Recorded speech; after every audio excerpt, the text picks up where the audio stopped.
Hi, everybody. I am here to talk about my upcoming singles workshop that is coming up on March 21st. It's 4 weeks, and they're going to take place for about 2 hours and each night. So it will be from 7 to 9, Tuesday nights here in Royal Oak, Michigan.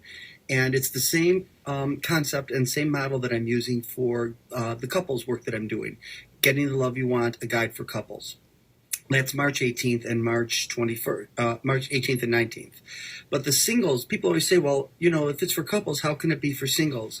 Well, it really is an opportunity to teach you as a person who is single about how to be in relationship, get into relationship, healthy dating, unhealthy dating, how to stop taking things personally. Really, probably number one thing is to help people stop taking things personally, because that's hard to do. That whole movie and that book, he's just not into you for women.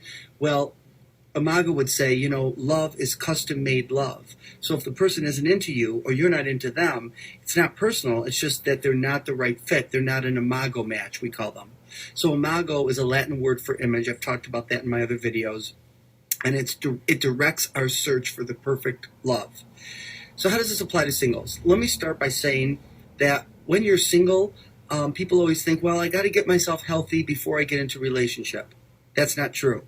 You get healthy while dating and being in different relationships, particularly the one that you find. So it really is a different way of thinking about it. You don't wait to get healthy. The healthiness comes being in relationship. And I talk a lot about that during the 4 weeks in the class. And then we also talk about the fact that we're drawn to both the positive and negative traits of our primary caretakers. So it's not an accident at all that you're drawn to the love that you're drawn to, that you're drawn to the familiar love, the custom-made love, all these things that I've been talking about.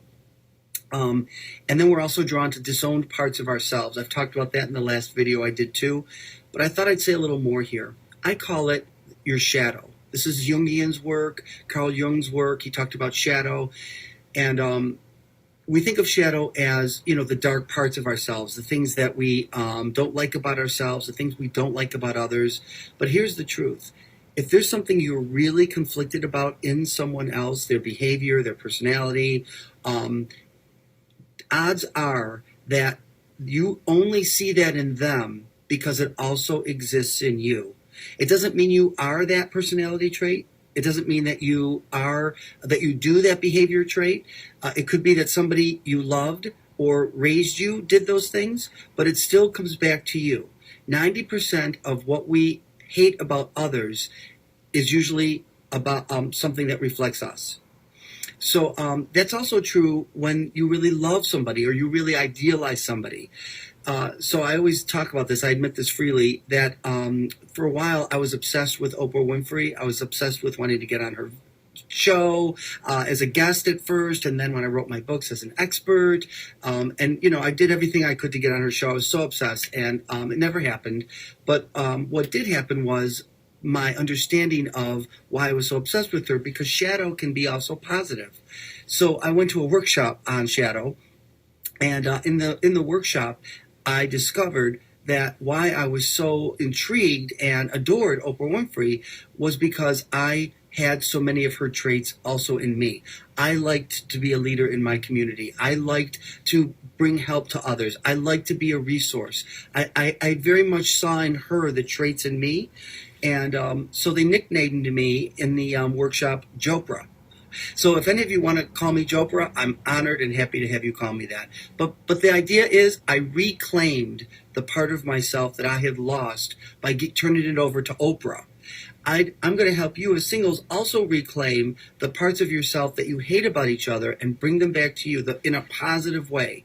Not that you continue to act out in negative ways of what you don't like in others, but what is the good that you're seeing in others embedded in the negatives. So if somebody's really judgmental, let's say somebody's really judgmental, and you have a really bad reaction to people who are really judgmental, then it can come back to you and understand, why am I judgmental? How am I judgmental?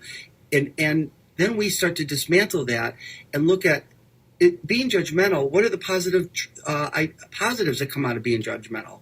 Well, you be selective. You're discerning. You're weighing whether something's good enough for you or not, right enough for you or not. Those are positive qualities. So as a single person, if you're dating somebody and you don't like these judgmental people, it's an opportunity for you to reflect on yourself. How can I be more judgmental, but not in a negative way, in a more discerning, selective, positive way?